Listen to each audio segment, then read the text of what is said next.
الحمد لله رب العالمين والصلاة والسلام على نبينا محمد وعلى آله وصحبه ومن اتبعه إلى يوم الدين أما بعد. Alors bienvenue à vous pour cette dernière semaine sur cette série concernant la divergence entre les savants. Nous avons vu une bonne partie des causes et nous continuons à développer les causes qui ont amené les savants à diverger entre eux. Et la cause numéro 6 que nous voyons aujourd'hui, et on va passer rapidement dessus parce que à votre niveau, elle est très compliquée, c'est Adamu ma'rifatil imam bima'na al-hadith. Le fait que l'imam ne connaisse pas ou n'ait pas connu le sens du hadith. لكون اللفظ في الحديث غريبا عنده, à cause du fait qu'un terme ou des termes dans le hadith lui étaient étrangers. Il ne l'a pas compris de la manière qu'il convenait de le comprendre. مثل المزابنة والمخابرة فسرها بعض الفقهاء على غير معناها الذي في لسان النبي صلى الله عليه وعلى آله وسلم فأجازوا نوعا من بيع المزابنة. Le cheikh nous dit comme par exemple les termes muzabana ou mukhabara, qui sont deux types de vente ou de transaction plutôt.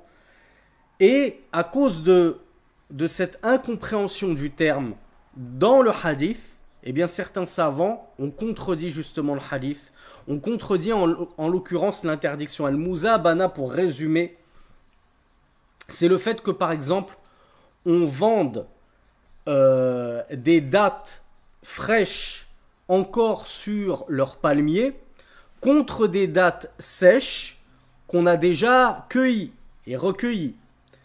Les dattes sèches qu'on a recueillies, est-ce qu'on peut en déterminer la quantité?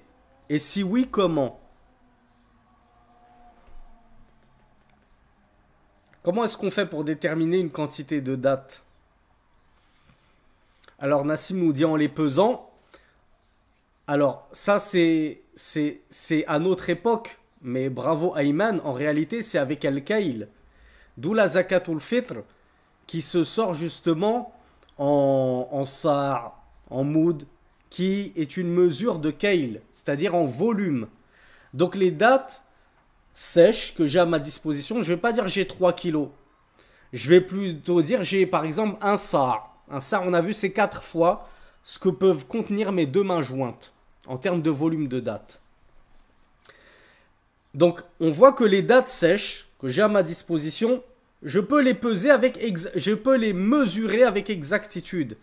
Et moi, je veux les vendre contre des dattes fraîches qui sont encore sur leur palmier. Les dattes fraîches qui sont encore sur leur palmier. Est-ce que je peux dire, je te vends un sa' de mes dattes sèches contre les dattes qu'il y a sur ton palmier? Je peux pas, parce que les dattes qu'il y a sur ton palmier, je peux pas les quantifier, je peux pas savoir combien il y a. Donc le prophète sallallahu alayhi wa sallam, il a interdit ce type de vente. Le fait de vendre comme ça des fruits frais encore sur leur arbre et qui ne sont pas quantifiables, on peut ni les peser ni même les mesurer contre d'autres fruits qui sont eux bien quantifiables. Pourquoi?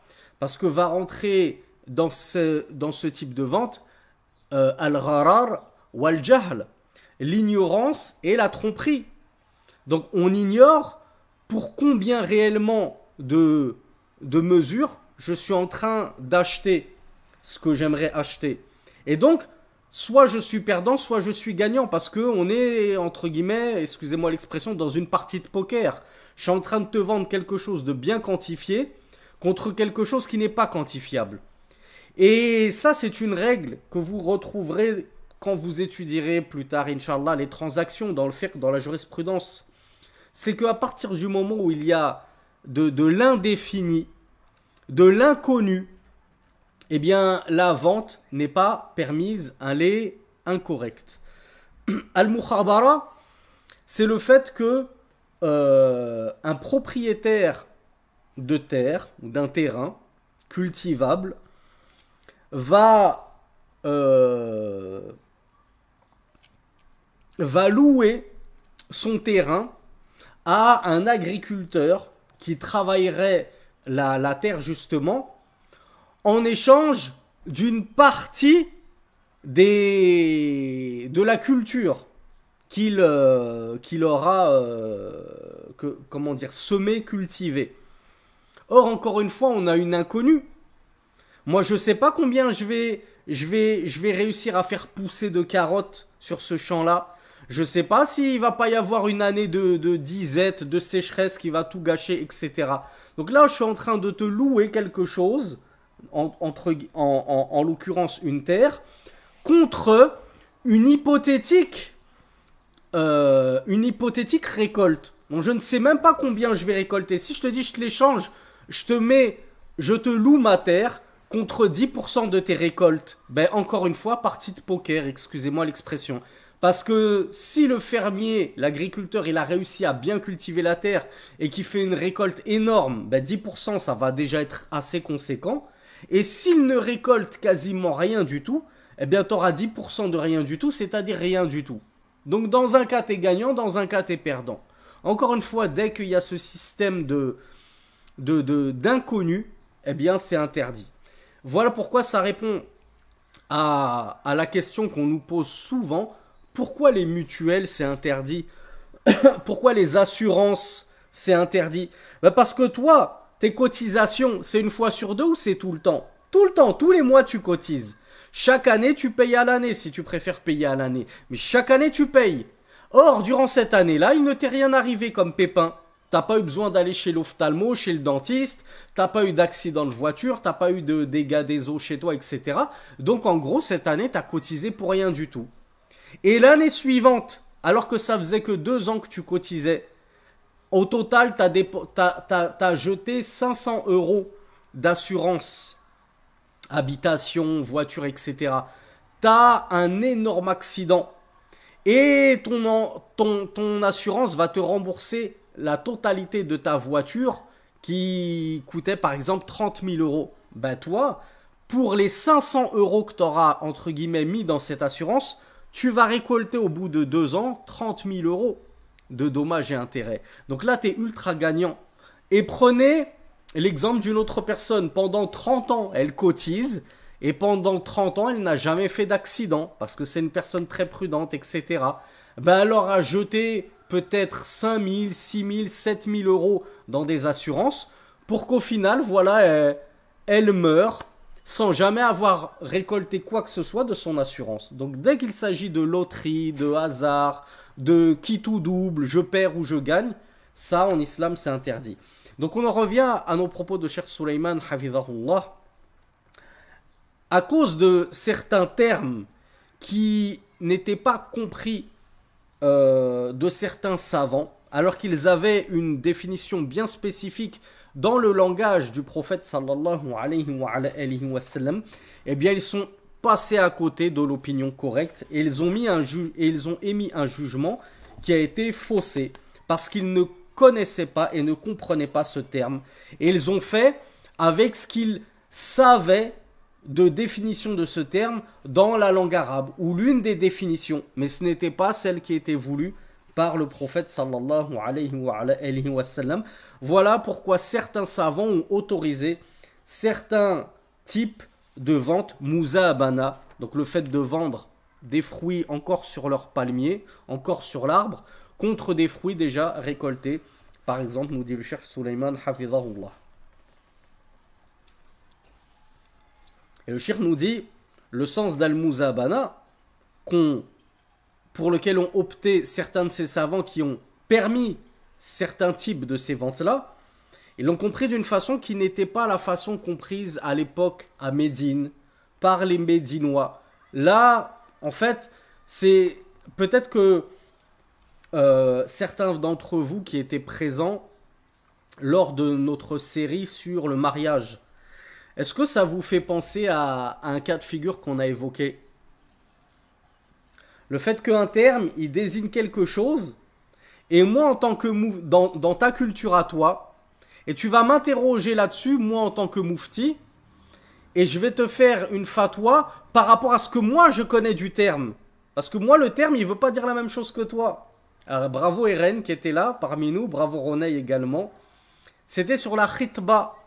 D'ailleurs, je vous rappelle que cette série, c'était une série qu'avait dispensé Cheikh Suleiman lui-même. On est toujours avec le même savant. Et ce savant-là nous expliquait que dans la khitba, il y a des gens, alors qui s'en souvient, Eren, Roney, c'était quoi justement?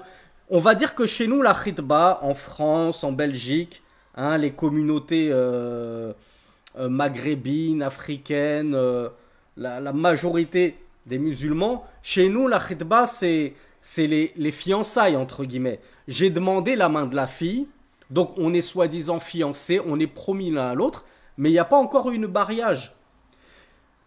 Qui sait ce que ça signifie dans d'autres cultures?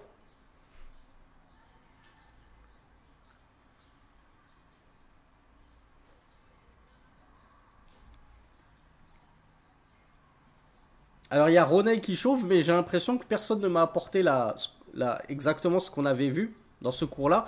On avait vu que chez certaines cultures, la khitba, c'est quand le mariage il a eu lieu, le contrat de mariage a eu lieu. Mais il n'y a pas eu encore al-bina ou ad-dukhul, on n'a pas encore gagné le domicile conjugal. On a dit on se marie tout de suite, comme ça on est dans le halal, mais on emménage officiellement que dans 6 mois. Donc, en fond, et ça ils vont appeler on a fait la khitba. On a fait la khitba pour eux, c'est-à-dire on a fait le mariage, mais on n'a pas encore emménagé ensemble. Donc Cheikh Suleiman nous avait dit un tel cas de figure, on a le droit de toucher sa bien-aimée. On peut même aller plus loin que le simple toucher, si vous voyez ce que je veux dire, parce qu'on est bel et bien mariés. Tandis que dans l'autre cas de figure de la khitba, comme nous on la comprend en Europe généralement, khitba dans le sens de fiançailles, je vous rappelle qu'on n'a pas du tout le droit de toucher cette femme-là. Elle est toujours étrangère. Oui, t'as demandé sa main, son tuteur te l'a réservé, il t'a dit, Inch'Allah, je te la réserve, dans 1 an on va faire le mariage. Pendant 1 an, t'as pas le droit de la toucher, t'as pas le droit de la regarder, t'as pas le droit de t'isoler avec elle, ça reste une étrangère. Donc vous voyez, par rapport à la compréhension d'un mot, on peut tenir 2 avis diamétralement opposés. Il y a un savant, tu lui dis quel est le jugement de la khitba, ou plutôt quel est le jugement de toucher ma martouba, la femme avec qui j'ai fait la khitba. Il va te dire halal, tu demandes à un autre savant, il va te dire haram. 2 opinions totalement différentes. Pourquoi ? Parce que les savants n'ont pas compris ce terme de la même façon.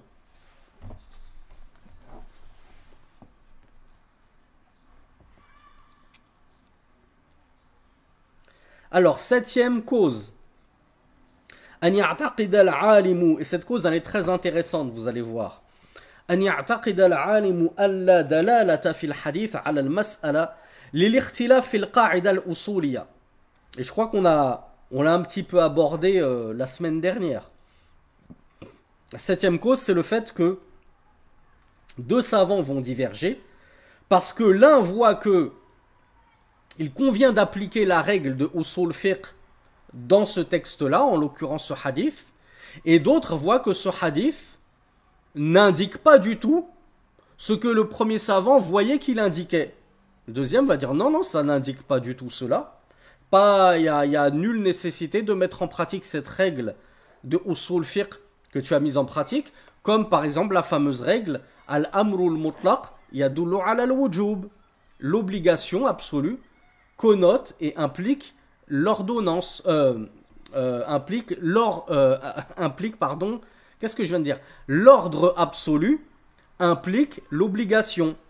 Donc le Cheikh Suleiman nous dit, par exemple, la parole du prophète sallallahu alayhi wa sallam, إذا أكل أحدكم فليأكل بيمينه وإذا شرب فليشرب بيمينه. On a vu un hadith un petit peu similaire dans le cours précédent, dans la semaine précédente. Lorsque l'un d'entre vous mange, qu'il mange avec sa droite. Et lorsque l'un d'entre vous boit, qu'il boit avec sa droite. Maintenant, vous êtes habitués là. Vous êtes devenus des petits jurisconsultes, des petits usoulis, des petits savants des fondements de la jurisprudence. Tout de suite, vous vous dites, ok, on a affaire à 2 impératifs. Lorsque l'un d'entre vous mange, qu'il mange avec sa droite. Lorsqu'il boit, qu'il boit avec sa droite, c'est-à-dire sa main droite. 2 ordres. Donc, qui dit ordre, dit obligation. Du coup, je suis obligé de manger avec ma droite. Je suis obligé de boire avec ma droite. C'est haram de manger avec la gauche, la main gauche. C'est haram de boire avec la main gauche.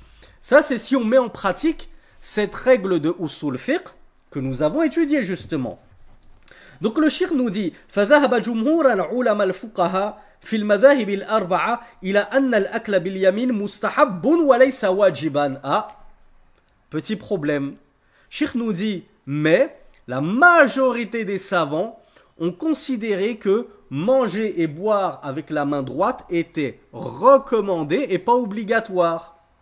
Alors, outre la belle faïda qu'on avait vue la semaine dernière, parce que une narration qui ressemblait un peu à ça s'adressait à un enfant. Ici, on a vu, il n'y a pas d'enfant dans le hadith. Le hadith, il est absolu. Le prophète nous dit, lorsque l'un d'entre vous mange, qu'il mange avec la droite, pardon. Du coup, on n'a pas de qarina ici. Vous vous souvenez, les qara'in, ce sont ces éléments exogènes qui viennent graviter autour de la question qui nous intéresse et qui vont pouvoir éventuellement détourner le sens ou amoindrir le sens ou lui donner un nouveau sens. Alors comment les savants, la majorité des savants a pu faire sortir le caractère obligatoire de cet ordre vers un caractère seulement recommandé? Qui a déjà entendu quelque chose là-dessus? Alors non, c'est pas ça, Bakari. Alors non, Amina. C'est pas ça non plus. Le prophète sallallahu alayhi wa sallam avait été même très sévère vis-à-vis de cette personne à qui il avait enjoint à manger de la droite et qui avait dit je ne peux pas. Comment ça tu peux pas manger de la droite? Alors Rasulullah lui avait fait une doua mais négative. Il lui avait dit puisses-tu ne jamais pouvoir. Et cet homme-là, il est rapporté qu'il n'a plus jamais été dans la capacité de porter sa main droite à sa bouche. Que ce soit pour manger, boire ou n'importe quoi. Parce qu'il s'était entêté par rapport à l'ordre du prophète. Donc ce n'est pas le prophète qui s'est mis à manger de la gauche alors que il était ferme là-dessus. Donc je vous en veux pas de ne pas le savoir. Faut l'avoir étudié un minimum ce sujet.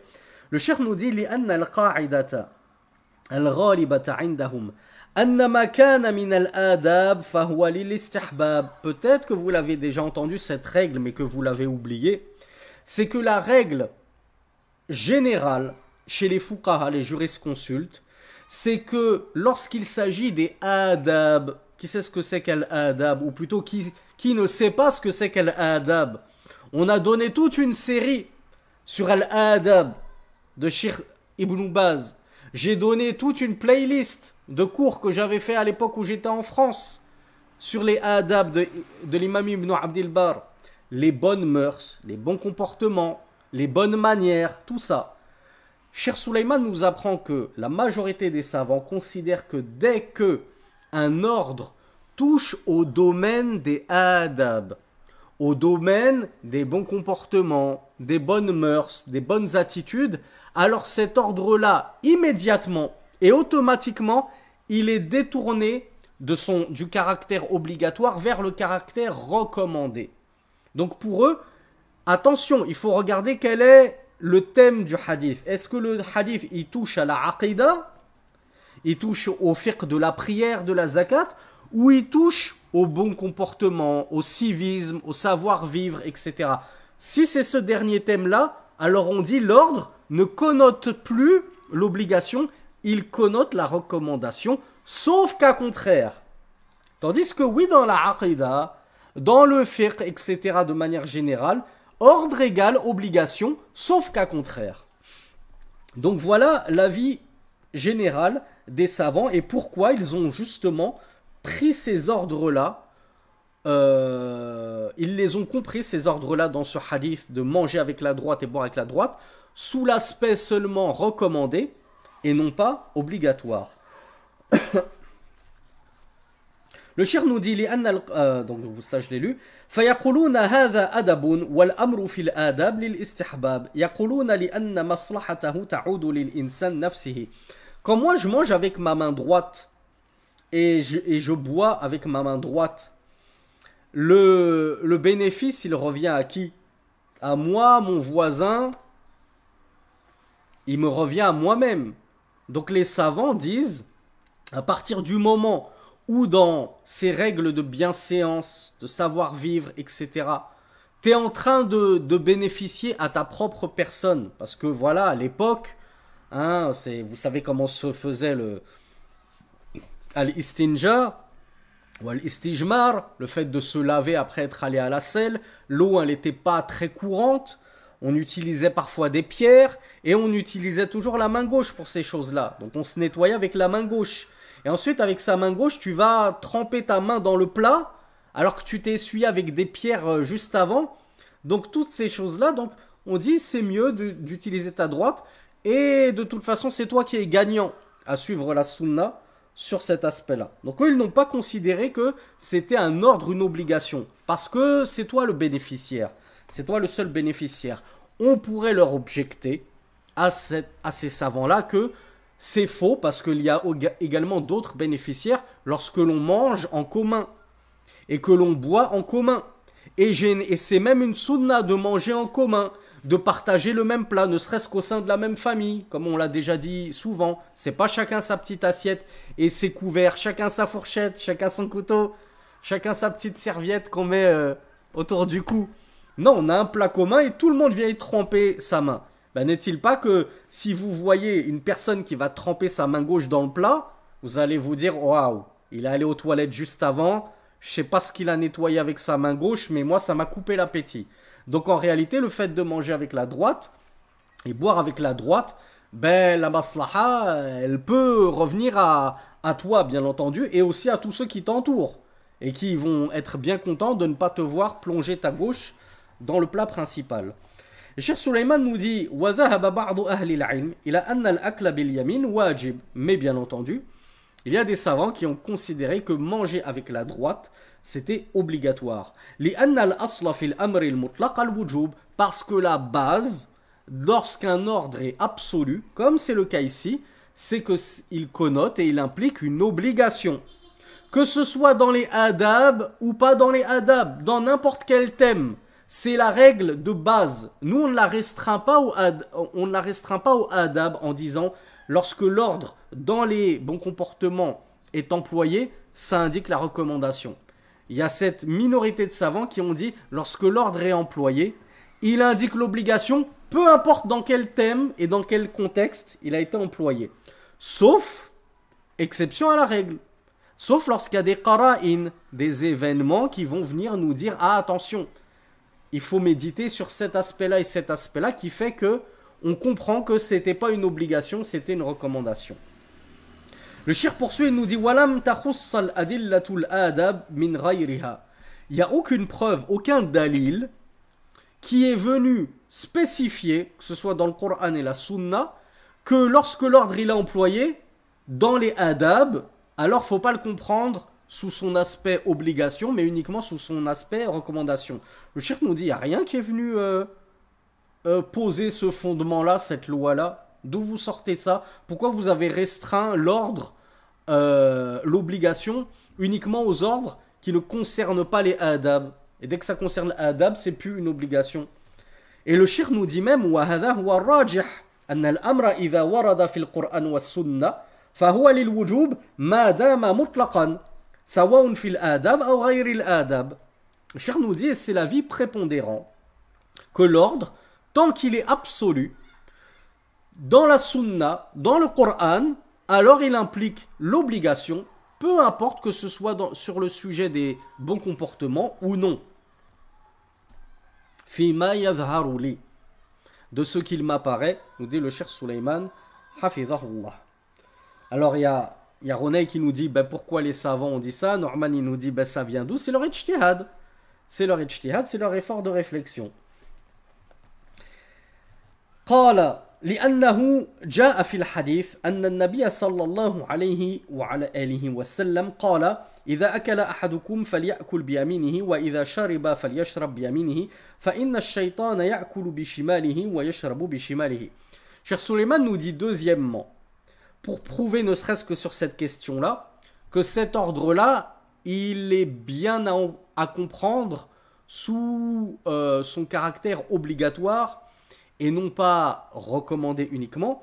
Il nous dit c'est parce qu'on a une deuxième version de ce hadith où, alors oui Antoine, effectivement ça fait partie de ces cas de figure où un avis minoritaire peut être le plus fort et prépondérant. Et ce ne serait pas la première fois et ce ne serait pas la dernière fois qu'on rencontre un tel cas de figure. Je vous en ai déjà parlé plein de fois pour Salatul Eid. Moi, je suis totalement convaincu qu'elle est obligatoire pour tout le monde, même pour les femmes. Alors que c'est un avis minoritaire. Donc, Cheikh Suleiman nous dit, on a une deuxième version de ce hadith où le prophète sallallahu alayhi wa sallam a dit quiconque mange, qu'il mange avec sa droite. Quiconque boit, qu'il boive avec sa droite. Car certes, le diable mange avec sa gauche et boit avec sa gauche. Question en or à laquelle vous avez forcément tous la réponse. C'est Cheikh Suleiman qui vous la pose. Nous, est-ce qu'il nous est ordonné de nous différencier des gens du livre? Les gens du livre ne prient pas en souliers. Priez donc en souliers, nous a dit Rasulullah sallallahu alayhi wa sallam.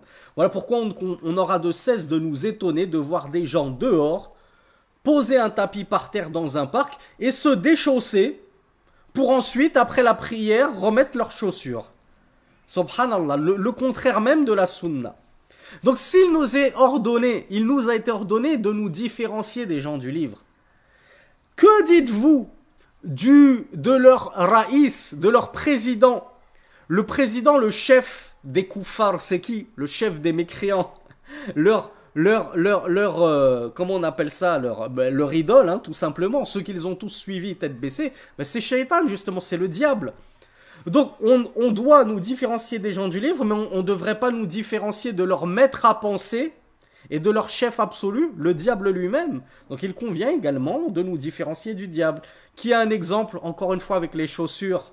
On reste dans le thème, et par rapport à ça, bravo Melek.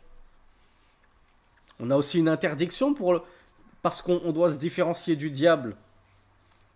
Voilà, le prophète sallallahu alayhi wa sallam nous a appris que le diable marchait avec une seule chaussure. Donc il ne convient pas de marcher avec une seule chaussure. Soit on marche avec deux chaussures, soit on marche pieds nus. Mais on n'en garde pas une comme ça uniquement. Donc ça, regardez, c'est encore un argument qui nous laisse à comprendre que c'est bien de l'obligation qu'il s'agit. Il est obligatoire de manger à la main droite, car il est interdit de ressembler aux gens du livre, et encore pire au diable. On n'a pas le droit, c'est défendu. Or, le diable mange avec sa gauche, il boit avec la gauche. Donc ça nous a interdit pour nous différencier de lui.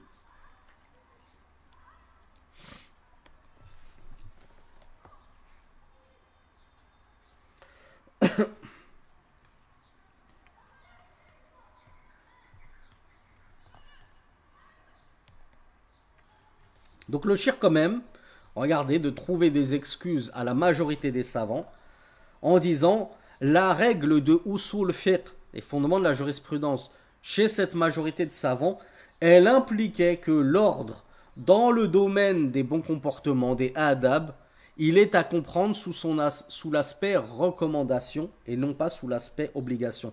Donc ils n'ont pas cherché à contredire volontairement le hadith. C'est juste qu'en faisant travailler et en appliquant une règle relative au fondement de la jurisprudence, ils ont donné un sens quelque peu différent au sens apparent du hadith qui, en apparence, désigne l'obligation. Mais ils ont dit la règle de usul nous dit que dans ce domaine particulier, ce n'est pas une obligation, c'est une recommandation. Donc ils n'ont pas prémédité la contradiction au hadith et l'opposition à la sunna. Voilà pourquoi ils sont excusés et excusables en cela.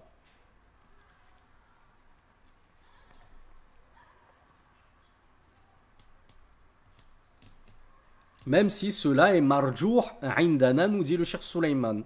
Même si cela est une règle qui n'est pas prépondérante et correcte selon nous, selon notre opinion, nous dit Cheikh Suleiman. Huitième cause, et elle est tout aussi intéressante, si ce n'est plus que la cause précédente. Le Cheikh nous dit « I'tiqaduhu anna dalalat al-hadith قد عارضها مثلها. Et ça, c'est peut-être l'une des causes les plus majeures lorsque certains nous disent peut-être que le hadith il lui est pas parvenu ou le hadith ne lui est pas parvenu. Eh bien, on leur dit, pour défendre aussi nos savants, si, le hadith il lui est parvenu. Seulement, on a vu qu'il y a des sous-catégories qui font que malgré que le hadith lui soit parvenu, le savant est tenu un avis contraire au sens apparent de ce hadith. On a vu plein de sous-causes. Première cause, c'est que pour lui, ce hadith-là, il n'est pas authentique. Deuxième cause, il a pas compris le hadith comme il aurait dû être compris ou comme il avait été compris par les compagnons. Lui, il lui a donné un autre sens. Et il y a une autre cause qu'on n'a pas encore évoquée, il me semble. En tout cas, on ne l'a pas détaillée. Quelle pourrait être cette cause, mes frères et sœurs? Moi, en tant que savant, j'ai reçu le hadith.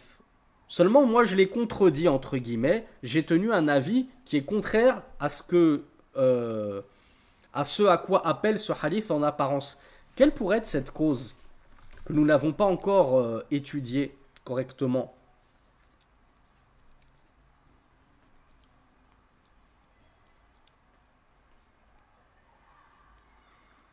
Bravo Melek. Il n'y a que Melek qui a eu la bonne réponse. Il se peut que ce savant qui a contredit le hadith, entre guillemets, avait en sa possession un autre hadith. Donc moi, je ne suis pas en train d'affaiblir ton hadith. Ce hadith-là, je le juge bon. Je le juge, par exemple, Hassan. Il est correct. Mais moi, j'ai aussi un autre hadith qui, lui, par contre, il est sahih. Il est encore plus fort. Et ce hadith que j'ai en ma possession, il viendrait soit contredire un petit peu le premier hadith sur lequel toi tu t'es accroché, ou il viendrait par exemple en restreindre la portée générale.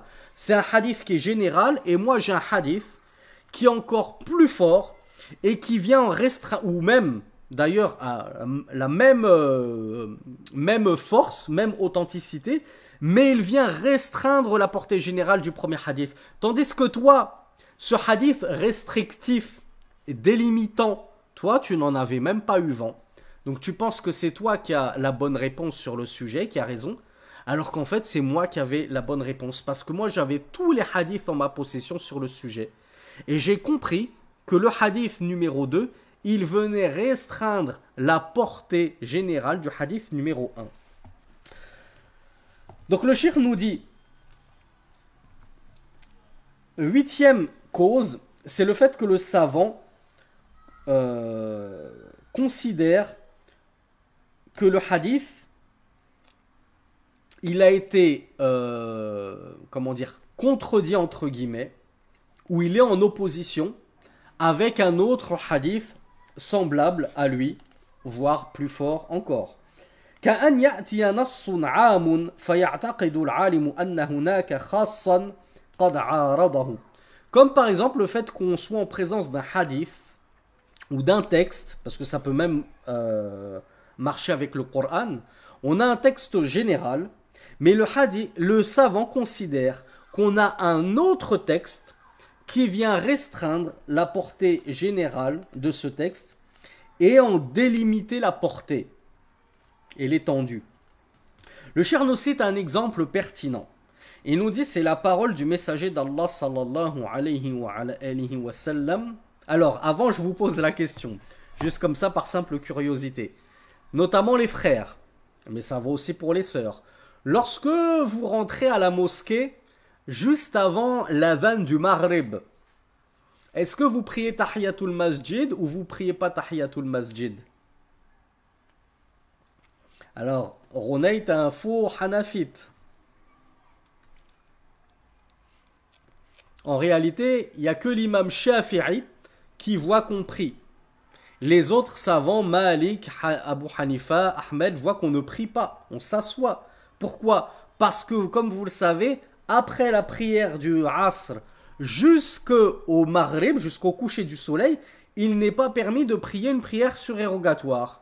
On est d'accord que Tahiyatul Masjid, c'est une prière surérogatoire, selon l'écrasante majorité des savants. Il me semble que Cheikh Al-Albani voyait qu'elle était obligatoire, mais l'écrasante majorité des savants voient que c'est une prière sunna, recommandée, surérogatoire. Donc on ne prie pas de prière surérogatoire dans le temps interdit, ça c'est l'avis de la majorité des savants. Donc le cheikh nous dit, regardez la parole du messager d'Allah sallallahu alayhi wa sallam. إذا دخل أحدكم المسجد فلا يجلس حتى يصلي ركعتين. Ce hadith que vous connaissez tous. Lorsque l'un d'entre vous entre à la mosquée, qu'il ne s'assoit pas avant de prier 2 unités. Donc, la yajlis, qu'il ne s'assoit pas, c'est un ordre, c'est une interdiction. Donc ça connote quoi? Ça connote l'obligation de prier 2 raka'a. Ouais, on est dans l'adab là, ou on est dans l'ibadat? On est dans les bons comportements ou on est dans l'adoration d'Allah subhanahu wa ta'ala?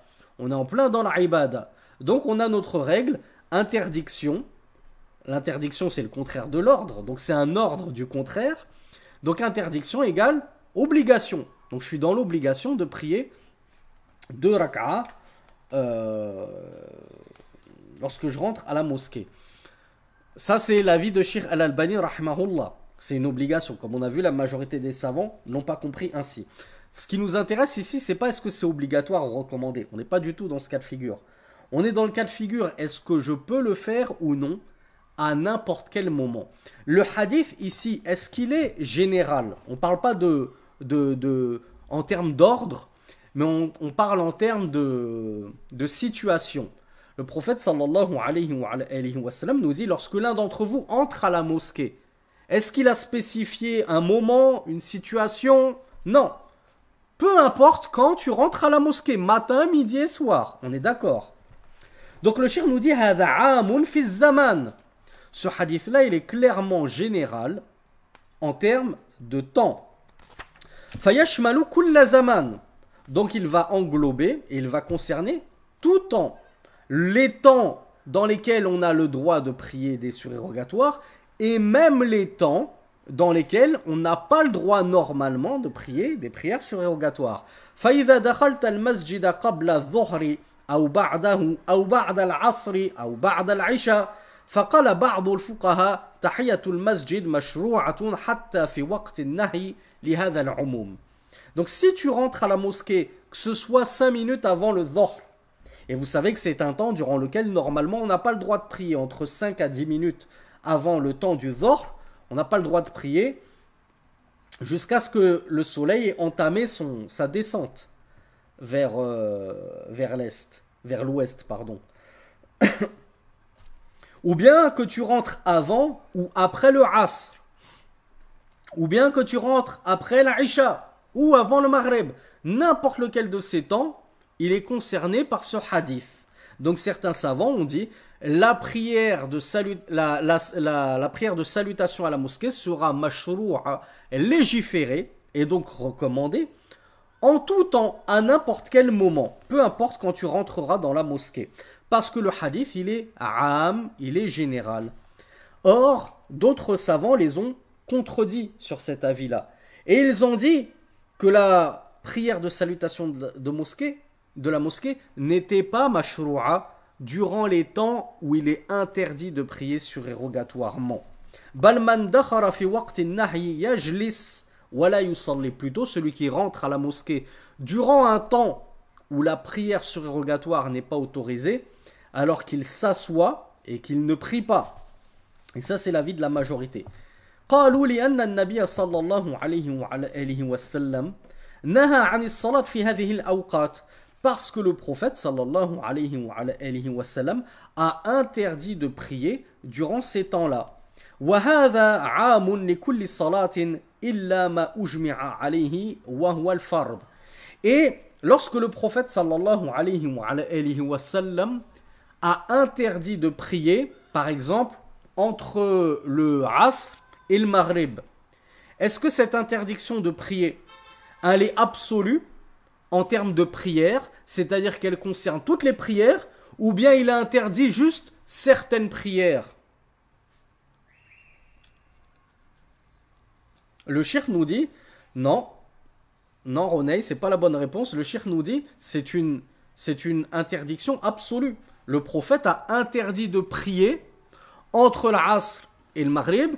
Il a interdit de prier entre la prière du Fajr et le lever du soleil. C'est une interdiction générale. Donc elle est censée concerner toutes les prières. Le cheikh nous dit illa ma ujmi'a ala fardiyatihi. Sauf ce sur quoi les savants étaient unanimes, qu'il est obligatoire de prier une telle prière, même dans ce temps interdit. C'est quoi ces prières qu'il serait obligatoire de prier, alors qu'on est pourtant dans un temps où la prière est censée être interdite? Bravo, la prière qu'on doit rattraper. Si moi je me souviens que j'ai complètement oublié de prier mon Fajr, et le Dhuhr c'est dans 5 minutes, qu'est-ce que je dis? Je dis ah oui mais là je suis dans le temps où il est interdit de prier, il faut que j'attende l'heure du Dhuhr, que le soleil ait commencé sa descente pour rattraper mon Fajr. Non, tu la rattrapes dès que tu t'en souviens. Donc les temps interdits, il n'est pas permis de prier une prière durant ces temps-là, sauf les prières qu'on doit absolument rattraper parce que ce sont des prières obligatoires. Nous dit le cheikh Sulayman, hafizahullah. Donc, on est en présence de deux hadiths qui sont généraux. On a un hadith général où le prophète sallallahu alayhi wa sallam nous dit, lorsque vous rentrez dans la mosquée, peu importe le temps, c'est-à-dire généralement, ne vous asseyez pas sans avoir prié 2 unités. Et on a un autre hadith général qui nous dit, il est interdit de prier une prière, donc c'est général encore, dans tel et tel temps. Il nous a cité notamment 3 temps interdits. Avant le Dhuhr, c'est-à-dire lorsque le soleil est à son apogée, qu'il est au plus haut du ciel, il n'a pas encore entamé sa descente. Voilà son zénith, merci Norman. Entre le Asr et le Maghrib, et entre le Fajr et le lever du soleil. Donc, qu'est-ce qu'on fait puisqu'on a 2 hadiths généraux? Cheikh Sulayman nous dit, la majorité des savants ont dit que le premier hadith, qu'est-ce qui est voulu? C'est le temps qui est général ou c'est la prière qui est générale dans le premier hadith? Lorsque l'un d'entre vous rentre à la mosquée, qu'il ne s'assoit pas avant d'avoir effectué 2 unités de prière. Qu'est-ce qui est général dans le premier hadith? Le temps ou la prière? Vous m'étonnez parce qu'on l'a dit en plus, on vient de le voir. Il est général concernant le temps, à n'importe quel moment. Le hadith ne parle pas de n'importe quelle prière, au contraire. Ce premier hadith, il est général en termes de temps, c'est-à-dire dans n'importe quel temps, à n'importe quel moment vous pénétreriez dans la mosquée, alors priez n'importe quelle prière? Non, le prophète nous a parlé d'une prière précise. Là, plutôt, ce premier hadith, il est restreint concernant la prière. Il est général concernant le temps, mais il est restreint concernant la prière. La seule prière que vous pourriez prier à ce moment-là, c'est Tahiyatul Masjid. Or, on a un deuxième hadith qu'on vient de voir qui interdit toute prière à certains moments. Ce deuxième hadith, il est donc général pour la prière ou il est général pour le temps? Cette fois-ci, c'est l'opposé. Deuxième hadith, c'est l'exact opposé. Il est général en termes de prière. Toutes les prières sont interdites, mais restreint au temps à certains moments particuliers. Alors, toutes les prières sont interdites. Donc, la majorité des savants ont dit, ce deuxième hadith, il va venir restreindre la portée générale de temps du premier hadith. Le premier hadith, son temps, il est général. Mais le deuxième hadith, il vient nous dire attention, par rapport à cette généralité de temps, il y a quand même quelques exceptions. Il y a 1, 2, 3 exceptions. Donc, à n'importe quel moment vous rentreriez à la mosquée, oui, vous pouvez prier 2 rak'a de Tahiyatul Masjid, sauf, et là je vais user du deuxième hadith, à tel moment et tel moment. Lorsque le soleil est en train de se lever, lorsque le soleil est en train de se coucher, et lorsque le soleil est à son zénith. Donc regardez, en fonction de comment on va utiliser l'ensemble des hadiths qu'on a en notre possession, et qu'on va comprendre que tel hadith, il restreint ou non la portée de tel autre hadith qui est général, on va tenir une opinion qui pourrait être divergente. D'ailleurs, la preuve, c'est que c'est pas pour rien que je vous avais posé la question, vous-même vous divergez. Quand je vous ai dit est-ce que vous priez ou non, il y en a qui prient, il y en a qui ne prient pas. Neuvième cause, elle concerne un cas. Si je vous parle de Bani Qurayza, est-ce que ça vous fait penser à quelque chose en termes de divergence?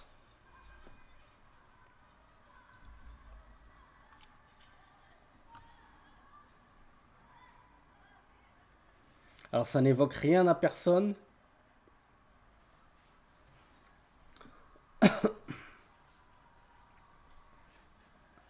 Alors non, ouais, c'est pas ça.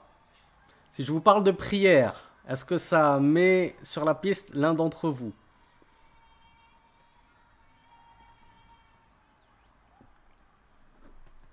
Toujours rien. Bon, bah on va lire, on va dérouler le point tranquillement alors, puisque ça n'évoque rien à personne.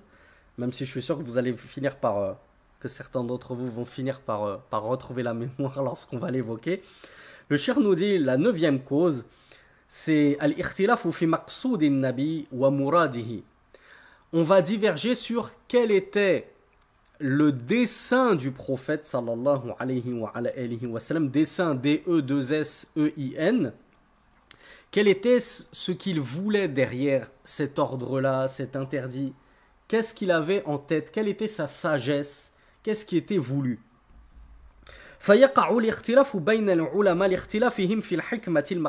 Du coup, les savants vont diverger par rapport à leur divergence quant à leur appréhension ou non de la sagesse qui se cachait derrière tel ou tel texte et tel ordre ou interdit, par exemple.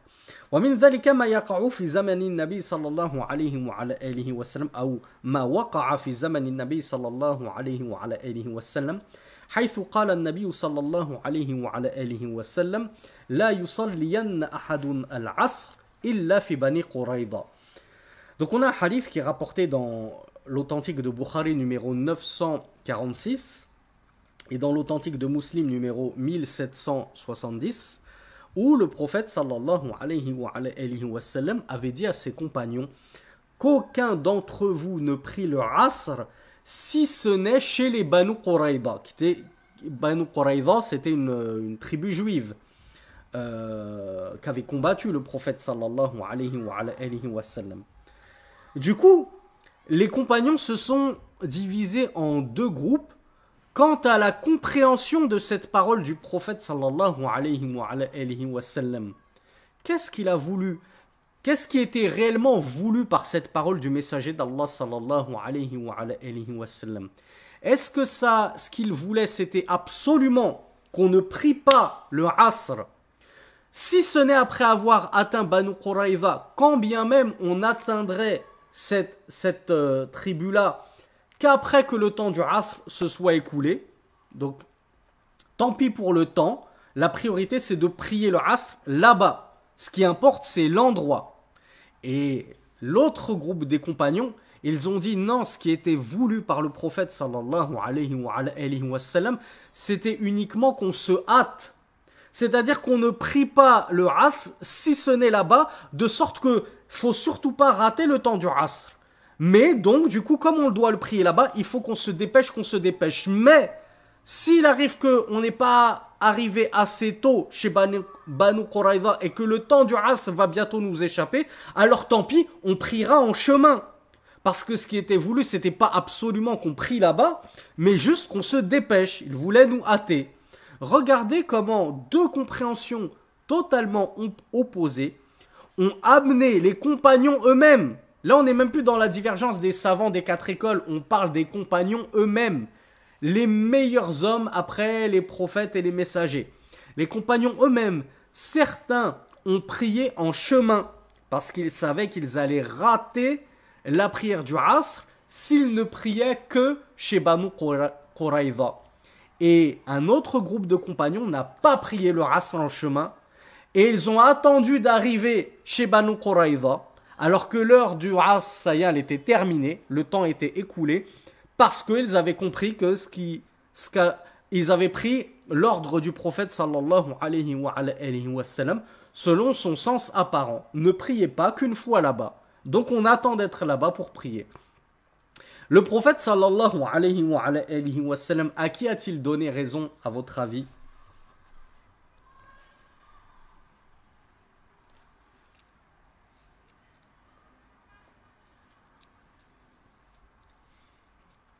Alors, il n'a blâmé personne. En gros, il a agréé les deux comportements et les deux façons de penser. Voilà pourquoi le cheikh nous dit فَلَمْ يَلُومِ النَّبِيُّ صَلَّى اللَّهُ عَلَيْهِ وَسَلَّمَ هَؤُلَاء وَلَا هَؤُلَاء لأنهم استنبطوا معنى صحيحا لمراد النبي صلى الله عليه وسلم. Les deux factions ayant fait justement ce qu'on appelle l'ijtihad, ils ont fait un effort de réflexion, ils ont essayé d'aboutir à la vérité sur cette question, qu'est-ce qui était vraiment voulu par le prophète sallallahu alayhi wa sallam.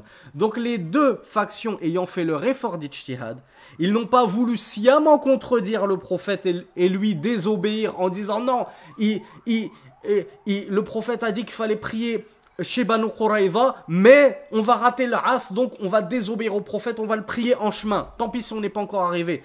C'était pas leur but de le contredire. C'est juste qu'ils se sont dit, il n'a dit ça que pour nous motiver, nous inciter à aller vite et à ne pas perdre la moindre minute. Donc les deux ayant été légitimes dans leur raisonnement, le prophète sallallahu alayhi wa sallam n'a blâmé aucune de ces deux factions.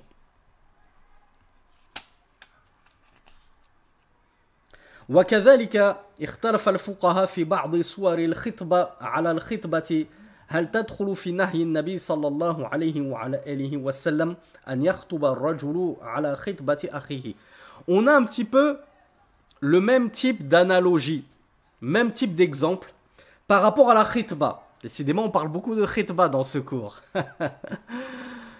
La khitba, donc on a vu ce que c'était. La demande de main d'une femme en mariage. Qui se souvient quel est le jugement qu'on a étudié dans la série précédente justement sur le mariage? Qu'en est-il du fait de demander la main d'une femme en mariage qui a déjà été demandée en mariage?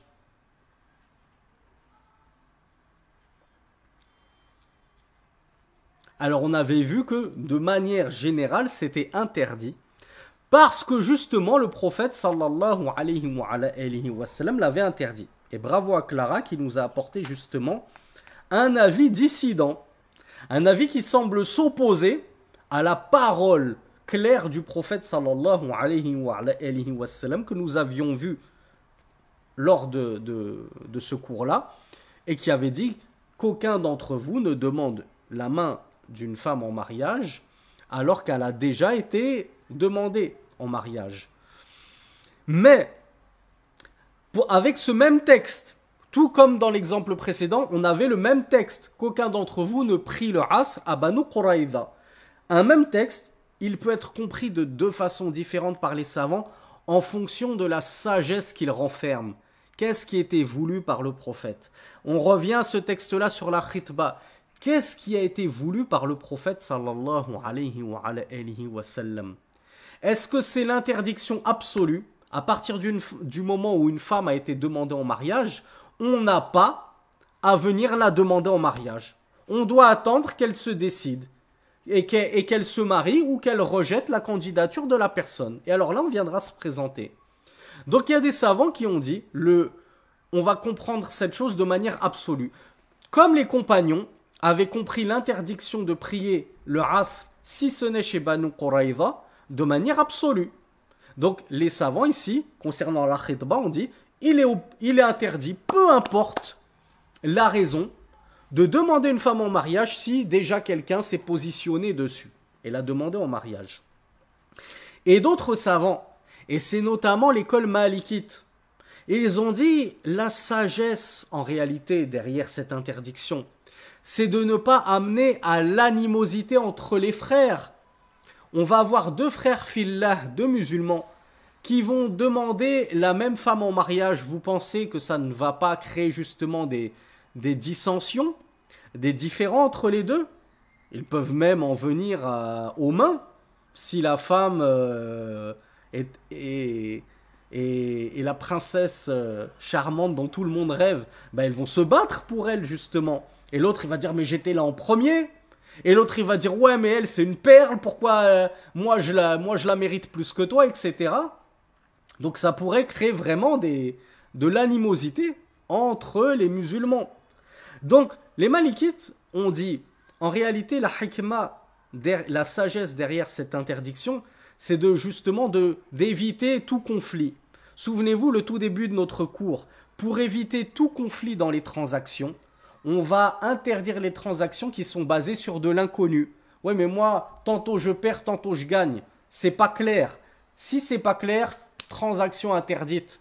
On s'engage pas dans des achats et des locations quand il y a des éléments qui ne sont pas bien codifiés, pas bien éclaircis. Pareil ici, les Malikites se sont dit, la sagesse derrière cet interdit, c'est d'éviter tout conflit, toute animosité entre les musulmans. Mais n'y aurait-il pas un moyen, c'est ce que nous a apporté Clara justement, j'espère que d'autres que Clara vont le trouver, n'y aurait-il pas un moyen de procéder sans qu'il ne survienne de conflit, tout en contredisant, entre guillemets, l'interdiction du prophète sallallahu alayhi wa sallam. Bravo Bakari. Alors Laïth nous dit demander au père de la femme, c'est pas ça, c'est presque. Bravo Weiss. Les Malikites ont dit, mais si on demande la permission au premier prétendant, qui s'est positionné le premier, et on lui dit, Ya Akhi, cette femme m'intéresse également énormément. Et j'aimerais vraiment l'épouser. Est-ce que tu me permets de la demander également en mariage, et excusez-moi l'expression, que le meilleur gagne? Elle choisira celui qui lui convient le plus. Si le premier prétendant, il est galant jusqu'au bout, peut-être que lui, cette femme-là ne l'intéressait pas à 1000%. Parce qu'il se disait, si elle me refuse, bon, tant pis, j'en ai d'autres en vue et en tête que je pourrais demander. Donc si le premier prétendant donne la permission, est-ce qu'il peut y avoir une animosité? Est-ce qu'il peut y avoir du grabuge, un conflit d'intérêts? Non, s'il dit, vas-y, va la demander et que le meilleur gagne, elle choisira celui qui lui convient le mieux de nous deux. Et c'est Qadarullah, je vous le rappelle, c'est le décret d'Allah. Elle choisira selon le décret d'Allah. Donc à partir du moment où on a demandé la permission au premier prétendant et qu'il a demandé sa permission, alors on est sorti de ce que, selon les Malikites, craignait le prophète sallallahu alayhi wa sallam, que le fait de demander une femme alors qu'elle a déjà été demandée amène à l'animosité, au tumulte, aux disputes, etc.